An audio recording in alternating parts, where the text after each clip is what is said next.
atrás, eu tive um insight assim, de fazer uma exposição do meu pai que chamaria Waldemar Cordeiro, genial, criativo, íntegro. O genial é uma opinião, né? O criativo é bastante evidente quando você olha a produção dele toda.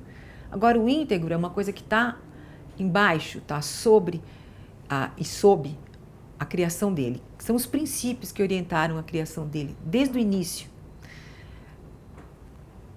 Início, digo, aqui no Brasil, né? Desde 1949 até 1973, durante a sua vida toda produtiva no Brasil. Esses princípios, nos anos 50, chamavam-se a Gestalt visual, né? Princípios da Gestalt visual.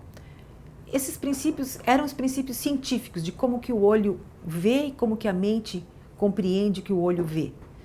Essa questão de você criar uma obra de arte relacionada intimamente à ciência provocou uma quebra na linha do tempo da história da arte. Então, a arte concreta, ela é geométrica, aparentemente, mas ela não se preocupa em ser não figurativa. Quer dizer, essa questão do não figurativo, essa questão dessa linha do tempo, a arte concreta dá uma quebra, porque ela não está preocupada em ser figurativa ou não figurativa, ela está preocupada em pesquisar os princípios da visualidade. Ou seja, como o olho percebe, como o olho vê. Por exemplo, se você vê um círculo assim, você automaticamente no teu cérebro, você preenche isso aqui. Então a relação entre o olho e o cérebro. No Brasil, a arte concreta foi uma arte política. Ela foi política porque ela foi uma arte feita por pintores que vinham da classe média baixa e operários. Todos urbanos. E aí eles estabeleceram quebra com a tradição rural da arte, né? Fazer aquelas figuras, aqueles caipiras, aquela coisa toda, e estabelecer uma ruptura também com os industriais ricos.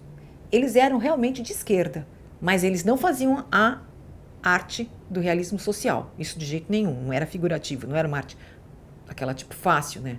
Mas eles eram, em princípio, urbanos, usavam a questão industrial, defendiam o tema, né? O uso, a posição do artista como socialmente ativo. Nenhum deles vendia obra em galerias. Eles não dependiam do mercado, nunca produziram para o mercado, eram contra a ideia de ter uma arte feita para mercado, uma arte que ficasse dentro da casa dos burgueses, uma arte que fosse realmente restrita a essa camada social. Todos eles tinham uma atividade social paralela à arte, aonde eles colocavam também uma questão artística. Por exemplo, o Geraldo de Barros tinha a loja de móveis, meu pai fazia jardins, que eu chamava dos quadros vivos. Isso tudo está evidente as brigas que eles tinham nas bienais, os posicionamentos artísticos com Titilo, Matarazzo. Era uma guerra que, através dos jornais, é muito interessante entender isso, né? Que ela era uma arte politicamente ativa. Bom, em termos de evolução da carreira do meu pai, depois do movimento concreto, ele teve uma fase que ele chamava de geometria intuitiva. Novamente, os princípios da Gestalt estavam ali, só que em vez de fazer as obras usando compasso, régua, ele fazia com pincel. Ele tinha tido uma formação clássica em Roma, então ele realmente se sentia muito bem com óleo e tela. Essa fase foi a fase anterior ao pop-creto. Pop-creto é um nome dado pelo Augusto, a fase pop em que ele e o Augusto criaram esse movimento, que se iniciou em 64. As obras do pop-creto, elas eram nitidamente obras políticas. Obras com nome político. Por exemplo, tinha uma obra que ela é uma bandeira pendurada assim, caída. Quando você abre essa bandeira, aparece escrito em vermelho, canalha. É uma obra política, né? Existe uma outra obra que é muito bonita, que é uma porta retirada de um lixo, onde ele pôs uma mesa e uma cadeira também tiradas do lixo, e ele pintou a sombra desses objetos que saíam às 5 horas da tarde, que é a hora que os operários paravam de trabalhar, pintou na porta, né, que era o suporte. Então, ele usa essa questão também da visualidade, dos princípios visuais, mas dentro já de uma proposta nitidamente política, realmente evidentemente política. E é interessante que ele também começou a fazer obras que tinham um certo bom humor. Tinha uma obra que era um garrafão, e embaixo do garrafão ele pôs o quadril da Marilyn Monroe, uma foto redonda do quadril dela, e encheu o garrafão de água. O que você tinha que fazer era balançar o garrafão. Conforme se balançava o garrafão, a Marilyn Monroe ela dançava, ela ficava rebolando, entendeu? Então era uma coisa muito engraçada. Até na Bienal todo mundo queria olhar o tal do garrafão. Então teve também essa questão do humor, mas sempre ligado ao sentido da percepção, quer dizer, o movimento da água com a fotografia. E ele foi desenvolvendo essa questão da percepção, da inteligibilidade da imagem, ou seja, compreender o quanto você enxerga uma imagem ou não. Existe um quadro dele que chama Ambiguidade, que é uma tela prateada, pintada com tinta de automóvel, né, dos fusquinhas prateados, e nessa tela regularmente estão dispostos pedacinhos de espelho quadradinhos. E você olha para a tela, você vê refletido o que está atrás de você. E a ideia é o quanto você pode compor no seu olho o que está atrás de você, né? O que aqueles pequenos espelhos mostram e que pode ser completado pelo seu cérebro. Será que você consegue montar o cenário atrás de você? O cenário é muito complexo, dá para montar. O cenário é pouco complexo, dá para montar. Então, todas essas questões. E essas questões, claro, nos anos 60, levaram também à ópera aperta, que era o princípio que o Umberto Eco lançou, onde a participação do espectador era muito importante. Ou seja, você, por exemplo, está olhando esses espelhinhos, mas você está se movimentando. Então, o teu movimento também movimenta a imagem, né? Então, você, de uma certa forma, interfere na obra. E essa interferência passou a ser, inclusive, uma interferência mecânica. Tinha obras que ele pegou, por exemplo, uma letra, várias letras, né? G, H, I, J, K, L, M, N.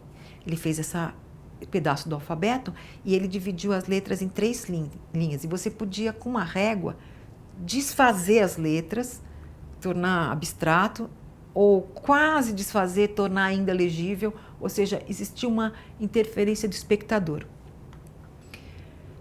Nessa fase do computador, ele, além de trabalhar com esses princípios visuais, ele estudou muito a parte de matemática, a parte de algoritmo, principalmente, porque ele começou a compreender que para você mexer com o computador, você tinha que compreender não só como o olho enxergava, mas também como era o ato criativo, como você criava, né? Então, a partir de uma fotografia, ele começou a fazer digitalização manual. Ou seja, o que é isso? É o que o scanner faz hoje, mas ele fazia manual. Ele e o Adhemar. Adhemar era um desenhista japonês que acompanhou ele por muitos anos. O Adhemar, ele punha uma trama, né, sobre uma foto transformada em pontinhos branco e preto, era um processo na época. E aí, cada quadradinho, o Adhemar ia pondo um número de 0 a 6, correspondente ao quanto de branco e preto tinha no quadradinho. Ou seja, ele transformava aquela imagem em números, que faz um scanner hoje, só que manualmente. Era um trabalho, nossa, eu nem sei dizer, enorme. Era uma coisa até inacreditável quando a gente olha.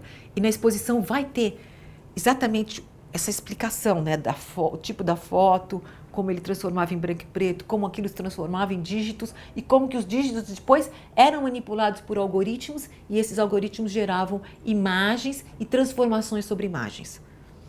Isso é muito interessante. Então, o que acontece? Os princípios visuais da Gestalt acabaram no computador sendo usados para imagens figurativas, rostos, um cartaz do Dia dos Namorados, uma imagem da Unicamp, que era o centro de computação onde ele trabalhava. Então, nesse sentido, ele usava já os princípios com imagens figurativas. Aparentemente, pode parecer que ele não estava mais trabalhando na mesma linha onde ele começou, mas ele estava. É como eu disse, é íntegro porque está sob a criação. É um ponto de partida do conteúdo, não é um ponto de chegada. Ou seja, ele é um homem socialmente muito ativo, ele era presente. Então, o processo criativo do meu pai era uma relação entre o que ele estudava e essa vivência que ele tinha na sociedade. Ele veio de Roma, ele, apesar de ser brasileiro, porque ele foi registrado no consulado em Roma, ele é considerado brasileiro nato, ele era um homem ativo, ele era brasileiro, ele é socialmente ativo e o processo de criação dele era muito relacionado à vida social. Era uma coisa integrada, realmente integrada. E claro que as obras dele eram planejadas. Ele não era uma pessoa que criava assim, eu estou aqui inspirado criando. Sim, ele estava inspirado, mas essa inspiração passava por um projeto. E esse projeto depois se transformava em obra. Né? Muitas vezes, a partir dos anos 60 principalmente, as obras dele nem eram feitas manualmente por ele mais. Eram obras que ele mandava executar, o computador, logicamente, também não era mesmo manual, eram projetados. Então, ele tinha essa coisa de projetar a obra. Né? Isso, num certo sentido, tem a ver com esse título Fantasia Exata, que é um título do Renascimento, né? Um termo que vem do Renascimento, porque na Escola de Belas Artes, você não sai pintando uma tela. Você projeta aquela tela, você faz a lápis, você faz o ponto de fuga, né? Essa educação clássica toda. Então, isso tudo é uma coisa que ele aprendeu a projetar uma obra também, né? Que não é uma coisa que ele criou, não é dele, mas o ato de projetar é uma coisa que veio já desde o início da vida artística dele, né?